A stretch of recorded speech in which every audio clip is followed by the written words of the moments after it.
Hi friends, welcome to my channel. ಇವತ್ತು ಬಂದು ಶನಿವಾರ. ಶನಿವಾರದ ವ್ಲಾಗ್ ನಿಮ್ಮ ಹತ್ರ ಶೇರ್ ಮಾಡ್ಕೊಳ್ತಾ ಇದ್ದೀನಿ. ಟೈಮ್ ಬಂದು ಬೆಳಗಿನ ಜಾವ ಕರೆಕ್ಟಾಗಿ 5 ಕಾಲಾಗಿತ್ತು ನಾನು ವ್ಲಾಗ್ ಸ್ಟಾರ್ಟ್ ಮಾಡಬೇಕಾದ್ರೆ. ನೀರು ಬಿಟ್ಟಿದ್ದು ಕರೆಕ್ಟಾಗಿ 5 ಗಂಟೆಗೆ ನೀರು ಬಿಟ್ಟಿದ್ರು. ಕೋಡ ತೊಳಿ, ಕ್ಯಾನ್ ತೊಳಿ, ಅದು ಇದು ಅನ್ನೋಷ್ಟರಲ್ಲೇ ಟೈಮ್ ಆಗೋಯ್ತು. ನೀರು ಬಿಟ್ರಂತೂ ಬೇಗನೆ ಎದ್ದೇಳಬೇಕಾಗುತ್ತೆ. ಸದ್ಯ ಇವಾಗ 5 ಗಂಟೆಗಾದರೂ ಬಿಡ್ತಾ ಇದ್ದಾರೆ. ನಮ್ಮ ಅದೃಷ್ಟ. ಒಂದೊಂದು ದಿನ ಅಂತೂ 4 ಗಂಟೆ ಇಲ್ಲ, ಒಂದಿನ 4:15ಗೆ ಬಿಟ್ಬಿಡ್ತಾ ಇದ್ರು. ಇವಾಗ ಈ ಚಳಿಗಂತೂ ಎದ್ದೇಳೋದಕ್ಕೆ ಆಗೋದಿಲ್ಲ, ಅಷ್ಟು ಚಳಿ ಅನ್ನಿಸ್ತಾ ಇರುತ್ತೆ. ನೀರು ಬೇಡ, ಏನು ಬೇಡ, ಸುಮ್ಮನೆ ಮಲ್ಕೋಬೇಡ ಅನ್ನಿಸ್ತಾ ಇರುತ್ತೆ. ಬಟ್ 2 ದಿನಕ್ಕೆ ಒಂದ್ಸತಿ ಬಿಡ್ತಾರಲ್ವ, ಮತ್ತು ಕಂಪಲ್ಸರಿ ಇಟ್ಕೊಳ್ಳೇಬೇಕಾಗುತ್ತೆ.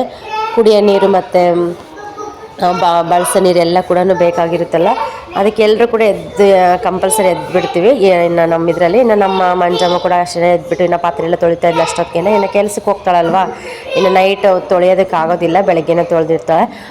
ಹೂವಿನ ಗಿಡ ನೋಡಿದ್ರಲ್ಲ ಎಷ್ಟು ಚೆನ್ನಾಗಿ ಹೋಗ್ಬಿಟ್ಟಿದೆ ಅಂತ ಹೇಳ್ಬಿಟ್ಟು, ಸಿಕ್ಕಾಪಟ್ಟೆ ಮಗ್ಗು ಇದೆ. ಎಲ್ಲರೂ ಕೂಡ ಬಂದುಬಿಟ್ಟು ದೇವ್ರಿಗೆ ಎಷ್ಟು ಚೆನ್ನಾಗಿದೆ ಹೂವು ಅಂತ ಹೇಳ್ಬಿಟ್ಟು ಎಲ್ಲ ಕಿತ್ಕೊಂಡು ಹೋಗ್ತಾ ಇರ್ತಾರೆ ಫೋಟೋ ಎಲ್ಲ ಮಾಡಿಸಿಡೋದಕ್ಕೆ. ನಾನು ನೀರು ಹಿಡಿಯೋಕ್ಕೆ ಹೋಗಿದ್ದೀನಿ, ನನ್ನ ಮಗ ಮಲ್ಕೊಂಡಿದ್ದ. ಪಾಪ ಬೆಕ್ಕಿದೆ ಅಲ್ವಾ, ಚಿಕ್ಕ ಬೆಕ್ಕಿನ ಮರಿ ಇದ್ದಾವೆ. ಅದೇನು ಮಾಡಿಬಿಟ್ಟಿದೆ, ಸಡನ್ನಾಗಿ ಹೋಗ್ಬಿಟ್ಟು ಅವನ ಮೇಲೆ ಜಂಪ್ ಮಾಡಿಬಿಟ್ಟು ಸುಮ್ಮನೆ ಒಂಥರ ಆಟ ಆಡೋದಕ್ಕೆ ಶುರು ಮಾಡಿಬಿಟ್ಟಿದೆ. ಅವನು ತುಂಬ ಬೆಡ್ಶೀಟ್ ಬೇರೆ ಹೊಚ್ಕೊಂಡಿರಲಿಲ್ಲ, ಅದಕ್ಕೆ ಏನಾಯಿತು ಸುಮ್ಮನೆ ಅಳು. ಮೋಟ್ರ್ ಹಾಕಿರ್ತೀವಲ್ವ, ಸೌಂಡ್ ಕೂಡ ಕೇಳಿಸ್ಲಿಲ್ಲ ನನಗೆ ಸಡನ್ನಾಗೆ. ಆಮೇಲೆ ಬಂದು ನೋಡ್ತೀನಿ, ಸುಮ್ಮನೆ ಅಳ್ತಾ ಇದ್ದಾನೆ. ಅಯ್ಯೋ, ನನಗೆ ಒಂಥರ ಅನಿಸ್ಬಿಡ್ತಾವೆ ನೋಡಿಬಿಟ್ಟು. ಏನಾಯಿತು ಅಂತ ಕೇಳಿದ್ರೆ, ಬೆಕ್ಕು ನನ್ನ ಮೇಲೆ ಬಂದಿತ್ತು ಅಂತ ಹೇಳ್ತಾ ಇದ್ದ. ಅದೊಂದು ಸ್ವಲ್ಪ ಕೈ ಕಾಲಿಂಗೆ ಇದು ಮಾಡೋದಕ್ಕಿಲ್ಲ, ಹಂಗೆ ಬಂದುಬಿಟ್ಟು ಇಟ್ಕೊಳಕ್ಕೆ ಇದು ಮಾಡಿಬಿಡ್ತಾವೆ ಅವು. ಮತ್ತು ಸಮಾಧಾನ ಮಾಡಿಬಿಟ್ಟು ಹಂಗೆ ಮಲಗಿಸ್ಬಿಟ್ಟು ಕೆಲಸಗಳೆಲ್ಲ ಸ್ಟಾರ್ಟ್ ಮಾಡ್ಕೊಂಡ್ವಿ. ಇವತ್ತು ಬಂದುಬಿಟ್ಟು ಮರಳು ಬಂದಿತ್ತು ಬೆಳಗ್ಗೆನ ಅಷ್ಟೊತ್ತಿಗೆ, ಒಂದು 5:30 ಅಷ್ಟೊತ್ತಿಗೆ ಗಾಡಿಯಲ್ಲಿ ಮರಳು ಬಂದು ತಂದು ಹಾಕೋದ್ರು. ಇವಾಗೆಲ್ಲ ಕೂಡ ಆ ಕಡೆಗೆಲ್ಲ ಎತ್ತಾಕೊತಾ ಇದ್ದಾರೆ. ಇದು ಬಂದುಬಿಟ್ಟು ಇದು ಚಿಕ್ಕಪ್ಪರ ಮನೆ. ಇದ್ರ ಮುಂದ್ಗಡೆ ಇದ್ಬಿಟ್ಟು ಅವರು ಮಾಮ ಆಗಬೇಕು, ಅವ್ರ ಮನೆ. ಸ್ವಲ್ಪ ಗ್ಯಾಪ್ ಇದೆ, 3 ಅಡಿ ಗ್ಯಾಪ್ ಇದೆ. ಅದರಲ್ಲೇ ಪ್ರತಿಯೊಂದು ಕೂಡ ನಾವು ಈ ಕಡೆ ತಂದು ಹಾಕಬೇಕಾಗುತ್ತೆ. ತುಂಬ ರಿಸ್ಕ್ ಆಗುತ್ತೆ ಮನೆ ಅಡ್ಡ ಇರೋದ್ರಿಂದ. ಇವರು ಅಷ್ಟೇ ಇವಾಗ ಹೊಸ್ದಾಗಿ ಮನೆ ಎಲ್ಲ ಕಿತ್ಬಿಟ್ಟು, ಹಳೆ ಮನೆ ಕಿತ್ಬಿಟ್ಟು ಹೊಸ್ದಾಗೆಲ್ಲ ಕಟ್ಟಿಸ್ತಾ ಇದ್ದಾರೆ. ಇವಾಗ ಇಟ್ಟಿಗೆ ಆಗಲಿ, ಮರಳಾಗಲಿ, ಕಲ್ಲಾಗಲಿ, ಪ್ರತಿಯೊಂದು ಜಲ್ಲಿ ಆಗಲಿ, ಸಿಮೆಂಟ್ ಆಗಲಿ, ಏನೇ ಆಗಲಿ ಡೈರೆಕ್ಟಾಗಿ ಎಲ್ಲಿಗೂ ಕೂಡ ತರೋದಕ್ಕಾಗೋದಿಲ್ಲ. ಅಲ್ಲೆಲ್ಲ ರೋಡಲ್ಲಿ ಹಾಕ್ಕೊಬೇಕು, ಮತ್ತು ಅಲ್ಲಿಂದ ಇಲ್ಲೆಲ್ಲ ಒತ್ತಾಕಬೇಕು. ಫೈನಲಿ ನಮ್ಮ ಮನೆ ನಮ್ಮ ಚಿಕ್ಕಮ್ಮರ ಮನೆ ಇಲ್ಲಿಗೆ ಆಗಿದೆ. ಇವಾಗ ಸದ್ಯಕ್ಕೆ ಟಾಪ್ ಲೆವೆಲ್ಗೆ ಆಗಿದೆ. ಸ್ವಲ್ಪ ಮೋಲ್ಡೆಲ್ಲ ಹಾಕಿಸ್ಬೇಕು. ಸ್ವಲ್ಪ ಲೋನ್ ಬೇರೆ ಆಗಿಲ್ಲ, ಬಿಲ್ ಅಂತೂ ಒಂದು ಬಿಲ್ ಸಮೇತ ಆಗಿಲ್ಲ. ಅದಕ್ಕೆ ಇಲ್ಲಿಗೆ ಸದ್ಯಕ್ಕೆ ಸ್ಟಾಪ್ ಮಾಡ್ತಾರೆ. ಈ ಕಡೆ ಹೊರಗಡೆ ಬಂದುಬಿಟ್ಟು ಬಚ್ಚಲ್ ರೂಮ್, ಬಾತ್ರೂಮ್ ಆದರೂ ಎಲ್ಲ ಇದು ಮಾಡೋಣ ಅಂತ ಹೇಳಿ ಅದನ್ನು ಕೂಡ ಕೆಲಸ ಸ್ಟಾರ್ಟ್ ಮಾಡಿದ್ದಾರೆ. ಇವಾಗ ಇಲ್ಲಿ ನೋಡ್ಬೋದು, ತುಂಬ ಚೆನ್ನಾಗಿದೆ ಮನೆ. ಈ ಮನೆ ನೋಡ್ತಾ ಇದ್ದರೆ ನನಗೆ ನೆನಪು ಬರ್ತಾ ಇರುತ್ತೆ, ನಾವು ಯಾವಾಗ ಈ ಥರ ಕಟ್ಟಿಸ್ತೀವಿ ಅಂತ ಹೇಳ್ಬಿಟ್ಟು. ಅಟ್ಲೀಸ್ಟ್ ಇಷ್ಟು ದೊಡ್ಡ ಮನೆ ಆದರೂ ಬೇಡ, ಸಿಂಪಲಾಗಿದ್ದರೂ ಪರವಾಗಿಲ್ಲ, ಯಾವಾಗ ಕಟ್ಟಿಸ್ತೀವೋ ಸ್ವಂತ ಮನೆ ಅನ್ನೋದು ಯೋಚನೆ ಆಗ್ತಾ ಇರುತ್ತೆ ನನಗಂತೂ. ಚಿಕ್ಕಪ್ಪ ತುಂಬ ಕಷ್ಟಪಡ್ತಾ ಇದ್ದಾರೆ ಪಾಪ. ಇವತ್ತು ಚಿಕ್ಕಮ್ಮ ಬಂದುಬಿಟ್ಟು ಏನು ಕೆಲಸ ಮಾಡೋದಕ್ಕೆ ಬಂದಿರಲಿಲ್ಲ. ಯಾಕಂದರೆ ಇವತ್ತು ದೇವಸ್ಥಾನಕ್ಕೆ ಹೋಗ್ತಾ ಇದ್ವಿ ಸಂಜೆ, ಅದಕ್ಕೆ ಮನೆಯಲ್ಲೇ ತುಂಬ ಕೆಲಸ ಇತ್ತು ನನಗೂ ಚಿಕ್ಕಮ್ಮನಿಗೂ. ಈ ಚಿಕ್ಕಮ್ಮ ಕೂಡ ಸ್ನಾನ ಮಾಡಿಕೊಂಡು, ನಾನು ಕೂಡ ಸ್ನಾನ ಮಾಡಿಕೊಂಡು ಕೆಲಸ ಸ್ಟಾರ್ಟ್ ಮಾಡಿದ್ವಿ. ಯಾಕೆಂದರೆ ಏನೇ ಮಾಡಿದ್ರು ಕೂಡ ಎಲ್ಲ ಸ್ವಲ್ಪ ಭಕ್ತಿಯಿಂದ ಮಾಡಬೇಕು, ಮತ್ತು ಎಂಜಲು ಮಂಜಲೆಲ್ಲ ಏನು ಮಾಡಬಾರ್ದು ಅನ್ನೋ ಒಂದಕ್ಕೋಸ್ಕರ. ಸ್ನಾನ ಮಾಡಿಬಿಟ್ಟು ಚಿಕ್ಕಮ್ಮ ಅವ್ರ ಮನೆಯಲ್ಲಿ ನೆಲೆಲ್ಲ ಒರೆಸ್ಕೊಬಂತು. ನಾನು ಸ್ನಾನ ಮಾಡಿಬಿಟ್ಟು ನೆಲೆಲ್ಲ ಒರೆಸ್ಕೊಂಡು ಗುಡನಿಗೆ ಸ್ನಾನ ಮಾಡಿಸ್ಬಿಟ್ಟು ಅವನ್ನ ಸ್ವಲ್ಪ ಹೊತ್ತು ಮಲಗಿಸ್ಬಿಟ್ಟಿದ್ವಿ. ಚೆನ್ನಾಗಿ ಮಲ್ಕೊಳ್ಳಿ, ಮತ್ತು ಎಷ್ಟೊತ್ತಾಗುತ್ತೆ ಏನಂತ ಹೇಳಿ. ಕಂಪಲ್ಸರಿ ನಾವು 2 ದಿನ ಆಗುತ್ತೆ ಬರೋಷ್ಟೊತ್ತಿಗೆ. ಮನೆಯಲ್ಲಿ ನನ್ನ ತಮ್ಮ ಚಿಕ್ಕಪ್ಪ ಇರ್ತಾರಲ್ವ, ಅವ್ರಿಗೆ ಊಟ ಬೇಕೇ ಬೇಕಾಗಿರುತ್ತೆ. ಅದಕ್ಕೆ ಯಾವಾಗಾದರೂ ಹೋಗಲಿ ನಾವು ಬುತ್ತಿ ಮಾಡ್ಕೊಂಡು ಹೋಗ್ತಾ ಇರ್ತೀವಿ ಸ್ವಲ್ಪ. ಈ ಸರಿ ಜಾಸ್ತಿ ಮಾಡಲಿಲ್ಲ. ಮನೆಯಲ್ಲಿ ಎಷ್ಟು ಬೇಕು ಅಷ್ಟು ಮಾಡ್ಕೊಂಡ್ವಿ, ಮತ್ತು ಎಡೆಗೆ ಎಷ್ಟು ಬೇಕು ಅಷ್ಟು ಮಾತ್ರ ಚಪಾತಿ ಮಾಡ್ಕೊಂಡ್ವಿ. ಅದಕ್ಕೆ 1 kg ಅಷ್ಟು ಕಲಿಸಿದ್ದೀವಿ ಅಷ್ಟೇ. ನಮ್ಮ ಮಾಮೂಲಿ ಅದರಂತೂ 5 kg ಪಾಕೆಟ್ ತೊಗೊಂಬಂದು ಫುಲ್ಲು ಚಪಾತಿ, ಚಟ್ನಿ, ಅನ್ನ ಎಲ್ಲ ಕೂಡ ಮಾಡ್ಕೊಂಡು ಹೋಗ್ತಿದ್ವಿ. ಅಷ್ಟೊಂದು ಬೇಡ ಅಂತ ಹೇಳಿದ್ದಕ್ಕೆ ಸ್ವಲ್ಪನೇ 1 kg ಅಷ್ಟು ತರಿಸ್ಬಿಟ್ಟು ಎಷ್ಟು ಬೇಕಷ್ಟು ಎಡೆಗೆಲ್ಲ ಎತ್ತಿಟ್ಬಿಟ್ಟು ಮಿಕ್ಕಿರೋದನ್ನ ಮನೆಗೆ ಎಲ್ಲ ಇದು ಮಾಡ್ಕೊಂಡು ಹೋಗ್ತಾ ಇದ್ದೀನಿ. ನಾನು ಲಗೇಜ್ ಕೂಡ ಎಲ್ಲ ಪ್ಯಾಕ್ ಮಾಡ್ತಾ ಇದ್ದೆ ಒಂದೊಂದೇನು. ಚಿಕ್ಕಪ್ಪ ಅವರೆಲ್ಲ ಕಲ್ಲೆಲ್ಲ ಇಟ್ಟಿಗೆ ಮರಳೆಲ್ಲ ಒತ್ತಾಕ್ತಾ ಇದ್ರಲ್ವ, ಅವ್ರಿಗೆ ಸ್ವಲ್ಪ ಟೀ ಬೇಕಾಗಿತ್ತು. ಟೀ ಮಾಡಿಕೊಂಡು ಟೀಗೆ ಇಟ್ಕೊಂತ ನಾನು ಕೂಡ ಸ್ವಲ್ಪ ಬಟ್ಟೆ ಮತ್ತು ಬೆಡ್ಶೀಟು, ಸ್ವೆಟರ್ಗಳು ಏನೇನು ಬೇಕೋ ಎಲ್ಲ ಕೂಡ ಇದು ಮಾಡ್ತಾಯಿದ್ದೆ. ಹಾಗೆ ಕಮೆಂಟ್ ಮಾಡಿದ್ರಿ, ಇದು ದೇವಸ್ಥಾನಕ್ಕೆ ಹೋಗ್ತಿರಲ್ವ, ಸ್ಯಾರಿ ಹಾಕ್ಕೊಂಡೋಗಿ ಚೆನ್ನಾಗಿರುತ್ತೆ ಅಂತೇಳಿ. ನಿಜವಾಗ್ಲೂ ಈ ಭರತ ಹುಣ್ಣಿಮೆಗೆ ಉಚ್ಚಂಗಿ ದುರ್ಗಕ್ಕೆ ಹೋದ್ರಂತೂ ನಿಜವಾಗ್ಲೂ ಸ್ಯಾರಿ ಹಾಕ್ಕೊಂಡು ಹೋಗೋದಕ್ಕಂತೂ ಆಗಲ್ಲ ನನ್ನ ಕೈಲಿ. ನಿಜ ತುಂಬ ಕಷ್ಟ ಆಗ್ತಾ ಇರುತ್ತೆ. ಸಿಕ್ಕಾಪಟ್ಟೆ ರಶ್ ಇರುತ್ತೆ, ನಿಜವಾಗ್ಲೂ ಕಾಲಿಡೋದಕ್ಕೆ ಜಾಗ ಇರೋದಿಲ್ಲ, ಅಷ್ಟು ಜನ ಇರ್ತಾರೆ. ಇನ್ನು ಮೇಲಕ್ಕೆ ಬೇರೆ ಹತ್ಬೇಕಲ್ವಾ, ಇನ್ನು ಗುಡ್ಡ ಬೇರೆ ಹತ್ಬೇಕು. ಅದಕ್ಕೆ ಮತ್ತೆ ಸ್ಯಾರಿ ಹಾಕ್ಕೊಂಡು ಗುಂಡು ಎತ್ಕೊಂಡು ಬ್ಯಾಗ್ ಇಟ್ಕೊಂಡು ನನ್ನ ಕೈಲಂತೂ ಸಾಧ್ಯವಿಲ್ಲ. ನೋಡೋಣ ಯಾವಾಗಾದ್ರೂ ಮನೆಯಲ್ಲೇ ಟ್ರೈ ಮಾಡ್ತೀನಿ, ಇಲ್ಲ ಹಬ್ಬದ ದಿನನಾದರೂ, ಇಲ್ಲ ಏನಾದರೂ ಮದುವೆ ಫಂಕ್ಷನ್ ಏನಾದರೂ ಇದ್ದರೆ ಅವಾಗ ಉಟ್ಕೊತೀನಿ. ಸದ್ಯಕ್ಕೆ ಇವಾಗ ಈ ದೇವಸ್ಥಾನಕ್ಕಂತೂ ಉಟ್ಕೊಂಡು ಹೋಗೋದಕ್ಕಂತೂ ಆಗೋದಿಲ್ಲ. ಅದಕ್ಕೆ ನಾನು ಹೊಸ ಡ್ರೆಸ್ಗಳು ಕೂಡ ಏನು ತಗೊಳ್ಳೋದಿಲ್ಲ, ಯಾಕೆಂದರೆ ಯಾವಾದರೂ ಸ್ವಲ್ಪ ಹಳೆ ಥರ ಇದ್ದರೆ ಅವನ್ನೇ ಹಾಕೊಂಡು ಹೋಗ್ಬಿಡ್ತೀನಿ. ಇನ್ನು ಟೆಂಪೋದಲ್ಲಿ ಹೋಗ್ತಾ ಇರ್ತೀವಿ ನಾವು, ಟೆಂಪೋದಲ್ಲಂತೂ ಸಿಕ್ಕಾಪಟ್ಟೆ ರಶ್ಶು. ಇನ್ನು ಗೊತ್ತಲ್ಲ, ಇನ್ನು ಚಿಕ್ಕ ಮಕ್ಕಳು ದೊಡ್ಡವರು ವಯಸ್ಸಾಗಿರೋರು ಎಲ್ಲ ಕೂಡ ಹೋಗ್ತಾ ಇರ್ತೀವಿ. ಕೆಲವರಿಗೆ ಜರ್ನಿ ಆಗುತ್ತೆ, ಕೆಲವ್ರಿಗೆ ಜರ್ನಿ ಆಗಲ್ಲ. ಮೇಲ್ಗಡೆ ಎಲ್ಲ ಕುತ್ಕೊಂಡಿರ್ತಾರೆ, ವಾಮಿಂಟ್ ಮಾಡೋದು ಎಲ್ಲ ಸುಮ್ಮನೆ ಸಿಕ್ಕಾಪಟ್ಟೆ ರಿಸ್ಕ್ ಇರುತ್ತೆ. ಅದಕ್ಕೋಸ್ಕರ ನಾನು ಜಾಸ್ತಿ ಇದಕ್ಕೆ ಈ ದೇವಸ್ಥಾನಕ್ಕೆ ಹೋಗ್ಬೇಕಾದ್ರೆ ಸ್ಯಾರಿ ಅಂತೂ ನಾನು ತೊಗೊಂಡೋಗೋದಕ್ಕಾಗೋದಿಲ್ಲ. ಹಾಗಾಗಿ ನಾನು ಡ್ರೆಸ್ಸನ್ನೇ ಎಲ್ಲ ಪ್ಯಾಕ್ ಮಾಡಿದೆ. ಇನ್ನು ಹಾಕೊಂಡು ಹೋಗೋದಕ್ಕೆ ಒಂದು ಜೊತೆ, ಮತ್ತು ಅಲ್ಲಿಗೊಂದು 2 ಜೊತೆ ಇಟ್ಕೊಂಡೆ. ಗುಂಡನಿಗಂತೂ ಎಕ್ಸ್ಟ್ರಾ ಒಂದು 3 ಜೊತೆ ಇಟ್ಕೊಂಡೆ ನಾನು, ಯಾಕೆಂದರೆ ಮಕ್ಕಳು ಇರಲೇಬೇಕಾಗುತ್ತೆ. ಮಕ್ಕಳಿಗೆ ಎಲ್ಲಾದರೂ ಹೋಗಲಿ ನಮಗೊಂದು ಜೊತೆ ಕಡಿಮೆ ಇದ್ರೂ ಪರವಾಗಿಲ್ಲ, ಮಕ್ಕಳಿಗಂತೂ ಒಂದು ಜೊತೆ ಜಾಸ್ತಿ ಇರಲೇಬೇಕು. ಅದಕ್ಕಾಗಿ ನಾನು ಎಲ್ಲಿಗೆ ಹೋಗಲಿ ಒಂದು ಸ್ವಲ್ಪ ಅವನಿಗೆ ಜಾಸ್ತಿನೇ ತೊಗೊಂಡು ಹೋಗ್ತಾ ಇರ್ತೀನಿ, ಚಡ್ಡಿ ಪ್ಯಾಂಟು ಶರ್ಟುಗಳೆಲ್ಲ ಕೂಡ. ಇನ್ನು ಚಿಕ್ಕಮ್ಮ ಚಪಾತಿ ಎಲ್ಲ ಹೊಸ್ಕೊಡ್ತಾ ಇತ್ತು. ಇನ್ನು ಎಲ್ಲ ಕೂಡ ಇವಾಗ ನಾನು ಎಲ್ಲ ಬೇಯಿಸ್ತಾ ಇದ್ದೀನಿ ಕೂತ್ಕೊಂಡು. ಇನ್ನು ಫಸ್ಟ್ ಎಡೆಗೆ ಎಷ್ಟು ಬೇಕೋ ಅಂತೇಳ್ಬಿಟ್ಟು ಎಡೆಗೆ 9 ಇಡ್ತೀವಿ, ಇಲ್ಲ 15 ಚಪಾತಿ ಮಾಡ್ಕೊತೀವಿ ಇರಲಿ ಅಂತೇಳ್ಬಿಟ್ಟು ಅಲ್ಲಿ ಇಡೋದೇ 5 ಇಲ್ಲ 9 ಇಡ್ತೀವಿ ಅಷ್ಟೇ. ಇನ್ನು ಮಿಕ್ಕಿರೋವು ಇನ್ನು ಮಕ್ಳಿಗೆ ಏನಾದರೂ ಹೊಟ್ಟೆ ಪಟ್ಟ ಹಸುವಾದರೆ ತಿನ್ನಕ್ಕೆ ಬರುತ್ತೆ ಅಂತೇಳ್ಬಿಟ್ಟು ಒಂದು 15 ಚಪಾತಿ ಸಪ್ರೇಟಾಗೆ ಬೇಯಿಸ್ತಾ ಇದ್ದೀನಿ ಇವಾಗ. ಇನ್ನು ಚಿಕ್ಕಮ್ಮ ಕೂಡ ಬೇಗ ಬೇಗ ಎಲ್ಲ ಮಾಡಿಕೊಡ್ತಾ ಇದ್ದಾರೆ. ಇನ್ನು ನಾನು ಇವಾಗೆಲ್ಲ ಒಂದೊಂದೇ ಜೋಡಿಸ್ಕೊಂಡು ಇನ್ನು ಇದು ಮಾಡ್ತಾಯಿದ್ದೀನಿ. ಇನ್ನು ವ್ಲಾಗ್ ಅಂತೂ ಬರೋದು ಸ್ವಲ್ಪ ಲೇಟ್ ಆಗ್ತಾ ಇದೆ, ಏನು ಅನ್ಕೋಬೇಡಿ. ಇನ್ನು ಆದಷ್ಟು ಸ್ವಲ್ಪ ಹಾಕೋಕ್ಕೆ ಟ್ರೈ ಮಾಡ್ತೀನಿ. ಇನ್ನು ನಾವು ಇವತ್ತು ಶನಿವಾರ ಅಲ್ವಾ, ಇವತ್ತು ಹೋದ್ರಂತೂ ನಾವು ಬರೋದೇ ಮತ್ತು ಸೋಮವಾರ ಊರಿಗೆ. ಅಲ್ಲಿ ಉಚ್ಚಂಗಿ ದುರ್ಗದಲ್ಲಿ ಅಂತೂ ನಮಗೆ ಟವರ್ ಸಿಗೋದಿಲ್ಲ, ಜಾಸ್ತಿ ಸಿಗೋದೇ ಇಲ್ಲ, ಒಂದು ಪಾಯಿಂಟ್ ಕೂಡ ಸಿಗೋದಿಲ್ಲ. ಅಪರೂಪ ಯಾವಾಗನೋ ಒಂದು ಪಾಯಿಂಟ್ ಬರ್ತಾ ಇರುತ್ತೆ ಹೋಗ್ತಾ ಇರುತ್ತೆ, ಅದು ಬಿಟ್ರಂತೂ ಇನ್ನು ಸಿಗೋದೇ ಇಲ್ಲ ಟವರಲ್ಲಿ. ಅಷ್ಟು ಪ್ರಾಬ್ಲಮ್ ಇದೆ ಜಿಯೋ ಟವರಲ್ಲಿ. ಹಾಗಾಗಿ ನೋಡ್ಬೇಕು ಹೆಂಗಾಗುತ್ತೆ ಏನಿಲ್ಲ. ಅದಕ್ಕೋಸ್ಕರ ಅಪ್ಲೋಡ್ ಮಾಡೋದಕ್ಕಂತೂ ಆಗೋದಿಲ್ಲ. ವಿಡಿಯೋ ಎಲ್ಲ ರೆಡಿ ಮಾಡಿ ಇಟ್ಕೊತೀನಿ, ಆಮೇಲೆ ಊರಿಗೆ ಬಂದಮೇಲೆ ಅಪ್ಲೋಡ್ ಮಾಡೋಣ ಅಂತ ಹೇಳಿ ನಾವು ವಾಯ್ಸ್ ಓವರ್ ಕೊಡ್ತಾ ಇದ್ದೀನಿ. ಇವತ್ತು ಸಿಕ್ಕಾಪಟ್ಟೆ ರಶ್ ಫ್ರೆಂಡ್ಸ್, ನಿಜವಾಗ್ಲೂ ಎಷ್ಟು ಜನ ಅಂದರೆ ಲಕ್ಷಾನುಗಟ್ಟಲೆ ಜನ ಕಲಿತಾ ಇರ್ತಾರೆ. ಆ ತಾಯಿ ಎಲ್ಲಿಲ್ಲೇ ಇರೋರ್ನೆಲ್ಲರೂ ಕರೆಸ್ಕೊತಾ ಇರ್ತಾಳೆ, ಅಷ್ಟು ಸಿಕ್ಕಾಪಟ್ಟೆ ರಶ್. ನಾವು ವರ್ಷನೂ ಹೋಗ್ತಾ ಇದ್ದೀವಿ. ಇನ್ನು ಈ ವರ್ಷ ಬಂದುಬಿಟ್ಟು ನನ್ನ ಮಗಂದು ಅರಸೇವೆ ಇದೆ, ಅದಕ್ಕೋಸ್ಕರ ಇನ್ನು ಚೆನ್ನಾಗಿ ಮಾಡೋಣ, ಪೂಜೆ ಎಲ್ಲ ಚೆನ್ನಾಗೇ ಆಗಲಿ ಅಂತ ಹೇಳ್ಬಿಟ್ಟು ಇನ್ನು ಹೋಗೋದಕ್ಕೆಲ್ಲ ರೆಡಿ ಮಾಡ್ಕೊತಾ ಇದ್ದೀವಿ. ಇನ್ನು ಗುಂಡ ಕೂಡ ಮಲ್ಕೊಂಡಿದ್ನಲ್ವ, ಅವನು ಕೂಡ ಎದ್ದ ತಕ್ಷಣ ಚಪಾತಿ ಬೇಯಿಸ್ತಾ ಇದ್ನಲ್ವ, ಹಾಕ್ಕೊಟ್ಟಿದ್ದೀನಿ. ಸ್ವಲ್ಪ ಚಪಾತಿ ಚಿಕ್ಕದಾಗೆಲ್ಲ ಮುರಿದಾಕ್ಬಿಟ್ಟು ಊಟ ಮಾಡು ಅಂತೇಳಿ. ಇನ್ನು ಚಟ್ನಿ ಆಗಲಿ ಸಾಂಬಾರಾಗಲಿ ಏನಾದರೂ ಇದ್ದರೆ ಅವನ್ನ ಚಪಾತಿ ತಿಂತಾನೆ. ಇನ್ನು ಮುದ್ದೆ ಅನ್ನ ಆದರೆ ಇನ್ನು ಸ್ವಲ್ಪ ಊಟ ಮಾಡಿಸ್ಬೇಕಾಗುತ್ತೆ. ಇನ್ನು ಚಿಕ್ಕಮ್ಮ ಈ ಕಡೆ ಬಂದುಬಿಟ್ಟು ಇನ್ನು ಅಮ್ಮನ್ನೆಲ್ಲ ರೆಡಿ ಮಾಡ್ತಾ ಇದ್ದಾರೆ.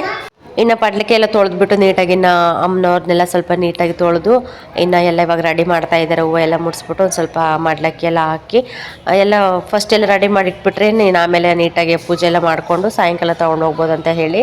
ಇನ್ನು ಚಿಕ್ಕಮ್ಮಂದು ಇದು ಲಾಸ್ಟು ವಿಡಿಯೋ ಅನಿಸುತ್ತೆ, ಯಾಕೆಂದರೆ ಅದು ಇದು ಬಂದಿದೆ ಅಲ್ವಾ, ಇನ್ನು ಮುಡಿ ಕೊಟ್ಟು ಬರ್ತಾರೆ. ಇನ್ನು 5 ವರ್ಷಕ್ಕೊಂದ್ಸತಿ ಆಗಲಿ ಇಲ್ಲ 9 ವರ್ಷಕ್ಕೊಂದ್ಸತಿ ಆಗಲಿ ಕೊಟ್ಟು ಬರಬೇಕಂತ ಹೇಳಿ. ಕಂಪಲ್ಸರಿ ಹೇಳ್ಬೇಕಂದ್ರೆ ಕೊಡಬಾರ್ದು ಅಂತ ಹೇಳ್ತಾರೆ, ಬಟ್ ನಮ್ಮ ಚಿಕ್ಕಮ್ಮನಿಗಂತೂ ತುಂಬ ಇದಾಗ್ತಾ ಇದೆ. ಹಾಗಾಗಿ ಈ ವರ್ಷ ಕೊಟ್ಟು ಬರೋಣ ಅಂತ ಹೇಳ್ತಾ ಇದ್ರು. ಹೆಂಗೆ ಮಾಡ್ತಾರೋ ಗೊತ್ತಿಲ್ಲ, ಅಲ್ಲಿ ದೇವಸ್ಥಾನಕ್ಕೆ ಹೋದ್ಮೇಲೆ ಗೊತ್ತಾಗೋದು ಕೊಡ್ತಾರೋ ಮತ್ತು ಅಲ್ಲಿ ಏನಾದರೂ ಹೇಳ್ತಾರೋ ಅಂತ ಹೇಳಿ. ಈ ಥರ ಜಡೆ ಬರುತ್ತಲ್ವ, ತುಂಬ ಇದು. ಇನ್ನು ಅದಕ್ಕೆ ನೋಡ್ಬೇಕು ಹೆಂಗಾಗುತ್ತೆ ಅಂತ ಹೇಳ್ಬಿಟ್ಟು ಇನ್ನು ಫೈನಲಿ ನಮ್ಮ ಅಡುಗೆ ಕೆಲಸ ಎಲ್ಲ ಮುಗೀತು. ಇನ್ನು ಇವತ್ತು ಬಂದುಬಿಟ್ಟು ಇನ್ನು ಬಟಾಣಿ ಕಾಳು, ಕಡಲೆಕಾಳು ಮತ್ತು ಆಲೂಗೆಡ್ಡೆ, ಚಿಕ್ಕಡೆಕಾಯಿ ಬದನೆಕಾಯಿ ಎಲ್ಲ ಕೂಡ ಮಿಕ್ಸ್ ಹಾಕ್ಬಿಟ್ಟು ಇನ್ನು ಸಾಂಬಾರು ಮಾಡಿದ್ವಿ. ಮತ್ತು ಚಟ್ನಿಗೆಲ್ಲ ರೆಡಿ ಮಾಡಿತ್ತು. ಇನ್ನು ಚಟ್ನಿ, ಚಪಾತಿ, ಅನ್ನ ಮತ್ತು ಸಾಂಬಾರು ಇಷ್ಟೆಲ್ಲ ಮಾಡಿಬಿಟ್ಟು ಇನ್ನು ನಮ್ಗೆ ಎಷ್ಟು ಬೇಕು ಅಷ್ಟು ತೊಗೊಂಡ್ಬಿಟ್ಟು ಇನ್ನು ಚಿಕ್ಕಪ್ಪನಿಗೆ ಮತ್ತು ನನ್ನ ತಮ್ಮನಿಗೆ ಎಲ್ಲ ನೀಟಾಗಿ ಜೋಡಿಸ್ಬಿಟ್ಟು ಇನ್ನು ನಾವು ಹೊರಡ್ತೀವಿ. ಇನ್ನು ನೈಟ್ ಹೋಗೋಷ್ಟೊತ್ತಿಗೆ ಎಷ್ಟೊತ್ತಾಗುತ್ತೆ ಏನೋ ಅಂತೇಳ್ಬಿಟ್ಟು ನಾವು ಇವಾಗಲೇ ಸ್ವಲ್ಪ ಊಟ ಮಾಡ್ತಾ ಇದ್ದೀವಿ. ಇನ್ನು ನಾವು ಹೆಂಗೆ ತಡ್ಕೊತೀವಿ, ಚಿಕ್ಕ ಮಕ್ಳಂತೂ ತಡ್ಕೊಳ್ಳೋದಕ್ಕಾಗೋದಿಲ್ಲ. ಹಾಗಾಗಿ ಇನ್ನು ಗುಂಡನಿಗೂ ಕೂಡ ಸ್ವಲ್ಪ ಊಟ ಮಾಡಿಸ್ಬಿಟ್ಟು ಇನ್ನು ನಾನು ಸ್ವಲ್ಪ ಊಟ ಮಾಡ್ತಾ ಇದ್ದೀನಿ. ಎಷ್ಟೇ ಹೊಟ್ಟೆ ತುಂಬ ಊಟ ಮಾಡೋದ್ರೂ ಹೋಗೋಷ್ಟೊತ್ತಿಗೆ ಸ್ವಲ್ಪ ಹೊಟ್ಟೆ ಹಸಿವೆ ಆಗುತ್ತೆ. ಇನ್ನು ಎಷ್ಟೇ ಬೇಗ ಹೊರಡ್ಬೇಕಂದ್ರೂ ಕೂಡ ಟೈಮ್ ಆಗೇ ಹೋಗುತ್ತೆ. ಇನ್ನು ಎಲ್ಲ ಕೂಡ ರೆಡಿ ಮಾಡಿಬಿಟ್ಟು ಇನ್ನು ಚಿಕ್ಕಮ್ಮ ಮತ್ತು ನಾನು ಕೂಡ ಊಟ ಮಾಡಿಬಿಟ್ಟು ಇನ್ನು ಸೀದಾ ನಮ್ಮ ಅಕ್ಕರ ಮನೆ ಹತ್ರ ಬಂದ್ವಿ. ಇನ್ನು ಯಾವಾಗಲೂ ಅಷ್ಟೇ, ಯಾವಾಗಾದರೂ ಬರಲಿ ಇನ್ನು ಪಡ್ಲಿಕ್ಕೆ ತೊಗೊಂಡೋಗಿ ನಮ್ಮ ಅಕ್ಕರ ಮನೆ ಹತ್ರನೇ ಸ್ವಲ್ಪ ತೀರಿಸ್ಬಿಟ್ಟು ಆಮೇಲೆ ಹಂಗೆ ಹತ್ರ ಆಗುತ್ತೆ ಟೆಂಪೋ ಅಲ್ಲೇ ನಿಲ್ಲಿಸುತ್ತೆ. ಇನ್ನು ಹಂಗೆ ಹೋಗ್ತಾ ಇರ್ತೀವಿ. ಇನ್ನು ನಮ್ಮ ಅಕ್ಕ ಅಷ್ಟೇ, ಇನ್ನು ನಮ್ಮ ಬುಜ್ಜವನ್ನ ಕರ್ಕೊಂಬರಕ್ಕೆ ಹೋಗಿದ್ಲು ಹಾಸ್ಟೆಲ್ಗೆ.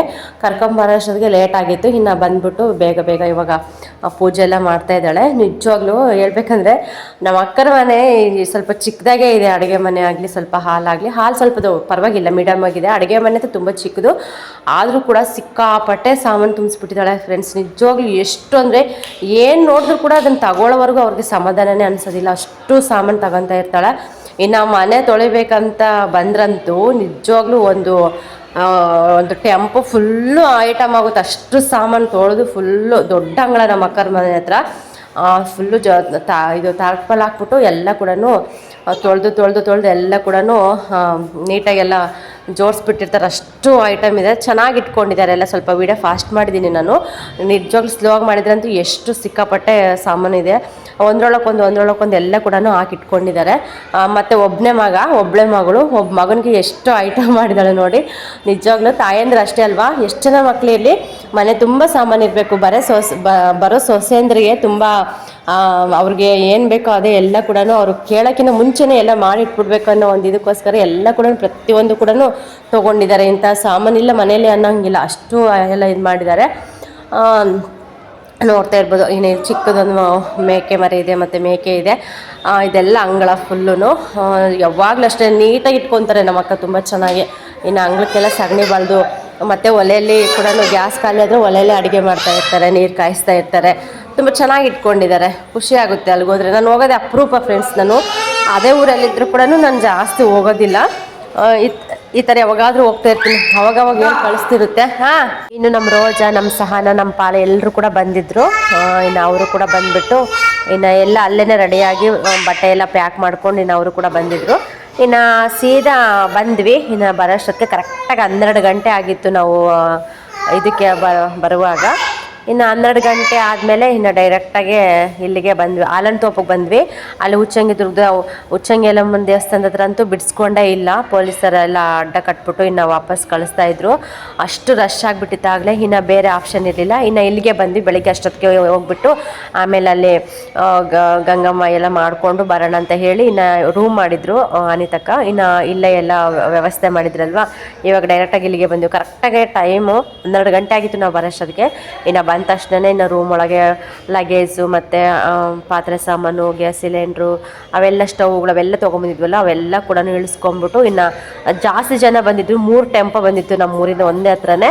ಇನ್ನು ಜಾಗನೇ ಸಾಕಾಗ್ತಾ ಇರಲಿಲ್ಲ, ಅದಕ್ಕೆ ನಮ್ಮ ಮಕ್ಕಳಿರೋರೆಲ್ಲ ಕೂಡ ಬೇಗ ಬಂದುಬಿಟ್ಟು ಇನ್ನು ಬೆಡ್ಶೀಟು ಚಾಪೆ ಎಲ್ಲ ಕೂಡ ಆರಿಸ್ಕೊಂಡು ಇನ್ನು ಮಕ್ಕಳನ್ನ ಬೇಗ ಮಲಗಿಸೋಣ ಅಂತ ಹೇಳಿ ಇನ್ನು ಬೇಗ ಎಲ್ಲ ಹಾಸ್ಕೊಂಡ್ವಿ. ಇನ್ನು ನಮ್ಮ ರತ್ನಂ ಚಿಕ್ಕಮ್ಮಂತೂ ಬಂದ ತಕ್ಷಣ ಇನ್ನು ತರಕಾರಿ ಎಲ್ಲ ತೆಗೆದಿಡ್ತಾ ಇದ್ದಾರೆ. ನಾವು 2 ದಿನ ಇರ್ತೀವಿ. ಇವತ್ತು ಶನಿವಾರ ಅಲ್ವಾ, ಇವತ್ತು ಪಾಯಸ, ಅನ್ನ, ಸಾಂಬಾರು ಎಡೆಗೆ ಮಾಡ್ತೀವಿ ಬೆಳಗ್ಗೆ ಭಾನುವಾರಕ್ಕೆ, ಮತ್ತು ಭಾನುವಾರ ಮತ್ತು ಬೇಳೆಗೆ ಹಾಕ್ತೀವಿ. ಸೋಮವಾರ ಊರಿಗೆ ಹೋಗೋಕ್ಕಾಗುತ್ತೆ ಅಂತ ಹೇಳಿ ಇನ್ನು ಪ್ರತಿಯೊಂದು ಐಟಮು ಕೂಡ ಎಲ್ಲ ತೆಗೆದ್ಬಿಟ್ಟು ನೀಟಾಗಿ ಚೀಲ ಎಲ್ಲ ಆರಿಸ್ಬಿಟ್ಟು ಇನ್ನು ಹಾಕಿದ್ದಾರೆ. ಇವು ಬಂದುಬಿಟ್ಟು ಬಜ್ಜಿ ಮೆಣಸಿನ್ಕಾಯಿ ಬೋಂಡ ಬಜ್ಜಿ ಮಾಡ್ತೀವಲ್ವ ಅದು. ಇನ್ನು ಬಜ್ಜಿ ಕೂಡ ಮಾಡ್ತಾ ಇರ್ತೀವಿ ಸಾಯಂಕಾಲ ಟೈಮು. ಅದೆಲ್ಲ ಕೂಡ ನಿಮ್ಮ ಹತ್ರ ನೆಕ್ಸ್ಟ್ ವ್ಲಾಗಲ್ಲಿ ನಾನು ಶೇರ್ ಮಾಡ್ಕೊಳ್ತೀನಿ. ಇವತ್ತು ಏನು ಇದೆಯೋ ಅದು ಮಾತ್ರ ನಿಮ್ಮ ಹತ್ರ ವೀಡಿಯೋ ಮಾಡ್ತಾಯಿದ್ದೀನಿ. ಇನ್ನು 12 ಗಂಟೆಯಿಂದ ಹಿಡಿದ್ಬಿಟ್ಟು ಇನ್ನು ಬೆಳಗಿನ ಜಾವ 3 ಗಂಟೆ 3:30ವರೆಗೂ ಕೂಡ ನಾನು ಎಷ್ಟು ಮಲ್ಕೊಂಡೇ ಇಲ್ಲ. ನಾವು 5 ಗಂಟೆವರೆಗೂ ಮಲಗಲಿಲ್ಲ. ಬಟ್ ನಾನು ವೀಡಿಯೋ ಸ್ಟಾಪ್ ಮಾಡಿದ್ದು 3:30 ಆಗಿತ್ತು. ನಾನು ವೀಡಿಯೋ ಸ್ಟಾಪ್ ಮಾಡಬೇಕಾದ್ರೆ ಅಲ್ಲಿವರೆಗೂ ವೀಡಿಯೋ ಮಾಡ್ಕೊಂಡು ಅಷ್ಟೇ, ಇನ್ನು ಆಮೇಲೆ ವೀಡಿಯೋ ಮಾಡಲಿಲ್ಲ. ಇನ್ನು ನೋಡ್ಬೋದು ಎಲ್ಲರೂ ಕೂಡ ಇನ್ನು ಮಕ್ಕಳನ್ನ ಕರ್ಕೊಂಡ್ಬಿಟ್ಟು, ಚಿಕ್ಕ ಮಕ್ಕಳೆಲ್ಲ ಇದ್ರಲ್ಲ ಅವರೆಲ್ಲ ಸ್ವಲ್ಪ ಮಲಗಿಸ್ಬಿಟ್ಟು ಆಮೇಲೆ ಎದ್ಬಿಟ್ಟು ಎಲ್ಲ ಕೆಲಸ ಮಾಡೋಣ ಅಂತ ಹೇಳಿ ಇನ್ನು ಎಲ್ಲ ಇದು ಮಾಡ್ತಿದ್ರು. ಮತ್ತು ಬೆಳಗ್ಗೆ ಮಲ್ಕೊಳಕ್ಕಂತೂ ಆಗೋದಿಲ್ಲ. ಬಂದಿದ್ದೆ 12 ಗಂಟೆ ಆಯಿತು. ಇನ್ನು ನಾನು ತಗೊಳ್ಳೋಷ್ಟೊತ್ತಿಗೆ 1 ಗಂಟೆ 1:30 2 ಗಂಟೆ ಹಂಗೆ ಹತ್ರ ಆಗ್ತಾನೇ ಇತ್ತು ಟೈಮ್ ಬಂದ್ಬಿಟ್ಟು. ಇನ್ನು ಮತ್ತೆ ಬೆಳಗ್ಗೆ ಬೇಗ ಕೂಡ ಗುಡ್ಡ ಹಾಕಬೇಕು, ಮತ್ತು ಲೇಟ್ ಆಗುತ್ತೆ ಅಂತ ಹೇಳ್ಬಿಟ್ಟು ಇನ್ನು ಏನೇನು ಬೇಕೋ ಎಲ್ಲ ಕೂಡ ನೈಟ್ ಎಲ್ಲ ಪ್ರಿಪ್ರೇಷನ್ ಮಾಡ್ಕೊತಾ ಇದ್ದಾರೆ. ಈ ಕಡೆ ತಂಬಿಟ್ಟು ಮಾಡೋದಕ್ಕೆ ಹಿಟ್ಟು, ಮತ್ತು ಈ ಕಡೆ ಕಂಕಣ ಕಟ್ಟೋದಕ್ಕೆ ದಾರ ಮತ್ತು ಕಂಕಣ ಹೂವು ಎಲ್ಲ ಎಲೆ ಹೂವು ಎಲ್ಲ ಕೂಡ ಏನೇನು ಬೇಕು ಎಲ್ಲ ಕೂಡ ರೆಡಿ ಮಾಡ್ಕೊತಾ ಇದ್ರು. ಇನ್ನು ನೋಡ್ತಾ ಇರ್ಬೋದು ಎಲ್ಲ ಒಬ್ಬೊಬ್ಬರು ಒಂದೊಂದು ಕೆಲಸ ಮಾಡ್ತಾ ಇದ್ದಾರೆ. ಇನ್ನು ಫೈನಲಿ ನಾವು ಬಳೆ ಅಂಗಡಿಗೆ ಬಂದ್ವಿ ನೈಟೇ. ರಶ್ಶು ಅಂದರೆ ಸಿಕ್ಕಾಪಟ್ಟೆ ರಶ್. ನಿಜವಾಗ್ಲೂ ಎಲ್ಲಿ ನೋಡಿದ್ರು ಕೂಡ ಬಳೆ ತೊಡ್ಸೋರೇ ಇಲ್ಲ ಹೇಳ್ಬೇಕಂದ್ರೆ. ಒಂದೊಂದು ಅಂಗಡಿಯಲ್ಲಿ 3-4 ಜನ ಇರ್ತಾರೆ, ಅವರೇ ಸುಮ್ಮನೆ ಜಾಸ್ತಿ ಜನ ಅವರು ಒಬ್ಬರಾದ್ಮೇಲೆ ಒಬ್ರು ಕುತ್ಕೊತಾನೆ ಇರ್ತಾರೆ. ಇನ್ನು ಚಳಿ ಅಂದರೆ ಸ್ವಲ್ಪ ಜಾಸ್ತಿ ಚಳಿ ಇತ್ತು, ನನ್ನ ಕೈಲಂತೂ ಇರೋಕ್ಕಾಗಲಿಲ್ಲ. ಇನ್ನು ಗುಂಡನ್ನ ಕರ್ಕೊಂಡು ನಾನು ವಾಪಸ್ ಹೋಗ್ತೀನಿ ಅಂತ ಹೇಳಿ ರೂಮ್ ಹತ್ರ ಇನ್ನು ಅವ್ರನ್ನೆಲ್ಲ ಬಿಟ್ಬಿಟ್ಟು ಇನ್ನು ನನ್ನ ರೂಮ್ ಹತ್ರ ವಾಪಸ್ ಬಂದೆ. ಇನ್ನು ಆನಿ ತಕ್ಕ ಬಂದ್ಬಿಟ್ಟು ಇಲ್ಲ ಅಡುಗೆ ಕೆಲಸ ಸ್ಟಾರ್ಟ್ ಮಾಡ್ತಾ ಇದ್ದಾರೆ. ವರ್ಷ ಅಷ್ಟೇ ಅವ್ರು ಯಾವುದೇ ಕಾರಣಕ್ಕೂ ದೇವ್ರ ಕಾರ್ಯ ಅಂತಂದರೆ ಏನು ಬೇಜಾರು ಮಾಡ್ಕೊಳ್ಳಲ್ಲ, ಕೋಪ ಮಾಡ್ಕೊಳ್ಳಲ್ಲ. ಅವ್ರು ಮಾಡಲಿಲ್ಲ ಇವ್ರು ಮಾಡಲಿಲ್ಲ ಅಂತ ಅನ್ನೋದಿಲ್ಲ. ಅವ್ರ ಕೆಲಸ ಏನಿರ್ತೋ ಅವ್ರು ಪಟ ಮಾಡಿ ಮುಗಿಸ್ಬಿಟ್ಟು ಇನ್ನು ಬೆಳಗ್ಗೆನೇ ಕರ್ಕೊಂಡು ಹೋಗ್ಬಿಡ್ತಾರೆ ಎಲ್ಲರನ್ನೂ ಕೂಡ. ಎಲ್ಲ ಪೂಜೆ ಎಲ್ಲ ಮುಗಿಸ್ಕೊಳೋದಕ್ಕೆ ಇವಾಗ ಸ್ಟವ್ ಎಲ್ಲ ನೀಟಾಗಿ ಒರೆಸ್ಬಿಟ್ಟು ಇನ್ನು ಅರಿಶಿನ ಕುಂಕುಮ ಇಟ್ಟು ಇನ್ನು ಊದಿನ ಕಡ್ಡೆಲ್ಲ ಹಚ್ಬಿಟ್ಟು ಇವಾಗ ಕಾಯಿ ಹೊಡಿತಾ ಇದ್ದಾರೆ. ಇನ್ನು ಚಿಕ್ಕಮ್ಮರು ಮತ್ತು ನಮ್ಮ ತಂಗಿಯರು ನಮ್ಮ ಅಕ್ಕವರು ಎಲ್ಲ ಕೂಡ ಇನ್ನು ಬಳೆ ಹಾಕ್ಸ್ಕೊಂಬರೋದಕ್ಕೆ ಅಲ್ಲೇ ಇದ್ದರು. ಇನ್ನು ಅಕ್ಕ ಬಂದುಬಿಟ್ಟು ಸಿಂಪಲ್ ಅನ್ನ ಸಾಂಬಾರು ಪಾಯಸ ಅಲ್ವಾ, ಅವರೇ ಯಾವಾಗಲೂ ಕೂಡ ಅವರೇ ಮಾಡ್ತಾರೆ. ಇನ್ನು ಕರ್ಗಡ್ಬು ಮಾಡ್ಬೇಕಾದ್ರೆ ಒಬ್ಬಟ್ಟು ಮಾಡ್ಬೇಕಾದ್ರೆ ಜಾಸ್ತಿ ಒಬ್ಬಟ್ಟು ಮಾಡಬೇಕಲ್ಲ, ಎಲ್ಲರೂ ಕೂಡ ಒಬ್ಬೊಬ್ರು ಒಂದೊಂದು ಕೈ ಹಾಕ್ಬಿಟ್ಟು ಇನ್ನೆಲ್ಲ ಕೂಡ ಕೆಲಸ ಮಾಡ್ತೀವಿ. ಇನ್ನು ಆಗಲಿ ಈ ಕಡೆ ತರಕಾರಿ ಎಲ್ಲ ಕೂಡ ಹಚ್ಕೊಂಡು ರೆಡಿ ಮಾಡ್ಕೊಂಡು ಇದ್ದಿದ್ರು. ಇವಾಗ ಪಾಯಸ ಕೂಡ ಆಗ್ತಾ ಇದೆ, ಹೆಸರುಬೇಳೆ ಪಾಯಸ. ಹೆಸರುಬೇಳೆ ಮತ್ತು ಶಾವಿಗೆ ಎಲ್ಲ ಹಾಕ್ಬಿಟ್ಟು ಇನ್ನು ಪಾಯಸ ಮಾಡಿದ್ರು. ಒಂದು ಕಡೆ ಪಾಯಸ ಮಾಡಿಬಿಟ್ಟು ಒಂದು ಕಡೆ ಸಾಂಬಾರು ಕೂಡ ಬೇಳೆ ಹಾಕಿದ್ರು ಬೇಯೋದಕ್ಕೆ. ಇನ್ನು ವಾಯ್ಸ್ ಅವ್ರು ಕೊಡ್ತಾ ಇದ್ದೀನಿ. ನನ್ನ ಮಗನಂತೂ ಸಿಕ್ಕಾಪಟ್ಟೆ ಗಲಾಟೆ ಆಗಿಬಿಟ್ಟಿದೆ. ನಿಜವಾಗ್ಲೂ ಸೈಲೆಂಟಿಗಿರು ಅಂದರೂ ಕೂಡ ಇರ್ತಾ ಇಲ್ಲ. ನಾನು ವಾಯ್ಸ್ ಅವ್ರು ಕೊಡ್ತಾ ಇದ್ದೀನಿ ಅಂತಲೇ ಅವನು ಬೇಕಂತಲೇ ಗಲಾಟೆ ಜೋರಾಗಿ ಮಾಡ್ತಾ ಇದ್ದಾನೆ. ಈ ಕಡೆ ಅವ್ನ ಸ್ಟಾಪ್ ಮಾಡೋದಕ್ಕಾಗ್ತಾ ಇಲ್ಲ. ಇವಾಗ ವಾಯ್ಸ್ ಅವರು ಕೊಡಲಿಲ್ಲ ಅಂತಂದರೆ ಮತ್ತೆ ವೀಡಿಯೋ ಅಪ್ಲೋಡ್ ಮಾಡೋದಕ್ಕಾಗೋದಿಲ್ಲ ಅಂತ ಹೇಳ್ಬಿಟ್ಟು ಸದ್ಯ ರೂಮಲ್ಲಿ ಯಾರೂ ಇರಲಿಲ್ಲ. ಇನ್ನು ಅವ್ನು ನನಗೆ ಸುಧಾರಿಸ್ಕೊಂಡ್ಬಿಟ್ಟು ವಾಯ್ಸ್ ಅವ್ರು ಕೊಡ್ತಾ ಇದ್ದೀನಿ. ಅವ್ನ ಗಲಾಟೆ ಜಾಸ್ತಿ ಆಗಿಬಿಟ್ಟಿದೆ, ಏನು ಅನ್ಕೋಬೇಡಿ. ಅವ್ನ ಸೌಂಡ್ ಸ್ವಲ್ಪ ಜಾಸ್ತಿ ಬರ್ತಾ ಇದೆ ಇವಾಗ. ಇನ್ನು ಫೈನಲ್ ಪಾಯಸ ಕೂಡ ಎಲ್ಲ ರೆಡಿ ಆಯಿತು. ಪಾಯಸ ರೆಡಿ ಆದಮೇಲೆ ಇನ್ನು ಸಾಂಬಾರಿಗೆಲ್ಲ ಬೇಳೆ ಕೂಡ ಬೇಯಿಸೋಕ್ಕಿಟ್ಟಿದ್ರಲ್ವ, ಇನ್ನು ಬೇಳೆ ಕೂಡ 3/4% ಬೇಯ್ತಾ ಇತ್ತು. ಇನ್ನು ತರಕಾರಿ ಎಲ್ಲ ಕಟ್ ಮಾಡಿಬಿಟ್ಟು ಇನ್ನು ಮಸಾಲೆ ಏನು ರುಬ್ಬೋದಿಲ್ಲ, ಎಲ್ಲ ಕೂಡ ಅಲ್ಲೇ ರೆಡಿ ಮಾಡ್ಕೊಂಬಂದಿರ್ತಾರೆ. ಏನಂದರೆ ಎಲ್ಲ ಪೌಡ್ರ್ ಮಾಡ್ಕೊಂಬಂದಿರ್ತಾರೆ ಏನೇನು ಬೇಕು ಅಂತ ಹೇಳ್ಬಿಟ್ಟು. ಆಮೇಲೆ ಇಲ್ಲಿ ಬಂದುಬಿಟ್ಟು ಇನ್ನು ಮಸಾಲ ಐಟಮ್ ಇರುತ್ತಲ್ಲ ಎಲ್ಲ ಹಾಕ್ಬಿಟ್ಟು ಇನ್ನು ಸಾಂಬಾರು ಮಾಡೋದೆಯ. ಇನ್ನು ಫೈನಲಿ ಸಾಂಬಾರು ಕೂಡ ಆಯಿತು. ತರಕಾರಿ ಎಲ್ಲ ಹಾಕ್ಬಿಟ್ಟು ಚೆನ್ನಾಗಿ ಮಾಡ್ತಾರೆ ಸಾಂಬಾರು ಆಗಲಿ. ಪ್ರತಿಯೊಂದು ಅಡುಗೆ ಕೂಡ ಚೆನ್ನಾಗಿ ಮಾಡ್ತಾರೆ ಇವರು. ಜಾಸ್ತಿ ಅಡುಗೆ ಆದರೂ ಕೂಡ ಚೆನ್ನಾಗಿ ಮಾಡ್ತಾರೆ. ಇನ್ನು ಒಬ್ಬರು ಕೆಲಸ ಮಾಡಿದ್ರಂತೂ ಒಬ್ಬರು ನೋಡ್ಕೊಂಡು ಇರೋದಕ್ಕಾಗೋದಿಲ್ಲ. ಎಲ್ಲರೂ ಕೂಡ ಮಲ್ಕೊಳ್ಳಿಲ್ಲ, ಎಲ್ಲರೂ ಕೂಡ ಹೆಣ್ಮಕ್ಳೆಲ್ಲ ಎದ್ದಿದ್ವಿ. ಇನ್ನು ಚಿಕ್ಕವರು ಮಕ್ಕಳೆಲ್ಲ ಸ್ವಲ್ಪ ಮಲ್ಕೊಂಡಿದ್ರು ಅಷ್ಟೇ. ಸ್ವಲ್ಪ ವಯಸ್ಸಾದವರು ಕೂಡ ಬಂದಿದ್ರು, ಅವರು ಕೂಡ ಸ್ವಲ್ಪ ನಿದ್ದೆ ಮಾಡ್ತಾಯಿದ್ರು. ಇನ್ನು ಮಿಕ್ಕಿರೋ ಜನ ಎಲ್ಲ ಕೂಡ ಯಾರು ಕೂಡ ಮಲಗಿರಲಿಲ್ಲ, ಎಲ್ಲ ಕೂಡ ಎದ್ದು ಆರಾಮಾಗಿ ನೋಡಿಕೊಂಡೇ ಇದ್ವಿ, ಮಲಗೋದಕ್ಕೆ ಆಗ್ತಾ ಇರಲಿಲ್ಲ. ಇನ್ನು ಫೈನಲಿ ಸಾಂಬಾರು ಕೂಡ ಎಲ್ಲ ರೆಡಿ ಆಯಿತು. ಇವಾಗ ಅನ್ನಕ್ಕೆ ಇಟ್ಟಿದ್ರು. ಫಸ್ಟ್ ಪಾಯಸ ಸಾಂಬಾರು ಮಾಡ್ತಾರೆ, ಲಾಸ್ಟಲ್ಲಿ ಅನ್ನ ಮಾಡ್ತಾರೆ. ಇನ್ನು ಅನ್ನಕ್ಕೆ ಎಷ್ಟು ಬೇಕಷ್ಟು ನೀರು ಇಟ್ಬಿಟ್ಟು ಇನ್ನು ಉಪ್ಪೆಲ್ಲ ಹಾಕ್ಬಿಟ್ಟು ಇನ್ನು ಅಕ್ಕಿ ಕೂಡ ನೀಟಾಗಿ ಸ್ವಲ್ಪ ಅಂದರೆ ಅದು ನೀರಿರ್ತಲ್ಲ ಚೆನ್ನಾಗಿ ಬಿಸಿ ಆದಮೇಲೆ ಚೆನ್ನಾಗಿ ಕುದಿ ಬಂದಮೇಲೆ ಆಮೇಲೆ ಅಕ್ಕಿ ಎಲ್ಲ ತೊಳೆದ್ಬಿಟ್ಟು ಹಾಕಿ ಅನ್ನ ಮಾಡೋದಷ್ಟೇ. ಸಿಂಪಲ್ಲಾಗಿರುತ್ತೆ ಅಡುಗೆ ಇವತ್ತು. ಆಮೇಲೆ ನಾಳೆಯಿಂದನೂ ಸ್ವಲ್ಪ ಜಾಸ್ತಿ ಅಡುಗೆ ಮಾಡಬೇಕಾಗುತ್ತೆ. ಹಾಗಾಗಿ ಇನ್ನು ಈ ಕಡೆ ಬಂದುಬಿಟ್ಟು ತಂಬಿಟ್ಟೆಲ್ಲ ಕೂಡ ಇವಾಗ ಉಂಡೆ ಕಟ್ತಾ ಇದ್ದಾರೆ, ತಂಬಿಟ್ಟು ಮಾಡ್ತಾಯಿದ್ದಾರೆ. ಜಾಸ್ತಿ ತಂಬಿಟ್ಟು ಮಾಡ್ತಾಯಿದ್ದಾರೆ, ಯಾಕೆಂದರೆ ಅಲ್ಲಿ ಪಡ್ಲಿಕ್ಕೆಲ್ಲ ಕುಂದಿರ್ಸಾರಲ್ವ, ಜಾಸ್ತಿ ಬೇಕಾಗ್ತಾ ಇರುತ್ತೆ. ಹಾಗಾಗಿ ಎಲ್ಲರೂ ಕೂಡ ತಂದಿರ್ತಾರೆ ಮನೆಯಿಂದ ಬೆಲ್ಲ ಮತ್ತು ಅಕ್ಕಿ ಹಿಟ್ಟು ಅದೆಲ್ಲ ಕೂಡ ಮಿಕ್ಸ್ ಮಾಡ್ಕೊಂಡು ಬಂದಿರ್ತಾರೆ. ಅದಕ್ಕೆ ಎಲ್ಲ ಕೂಡ ಸ್ವಲ್ಪ ಹಾಕ್ಬಿಟ್ಟು ಇನ್ನೆಲ್ಲ ಕೂಡ ಜೋಡಿಸ್ಬಿಟ್ಟು ಇದು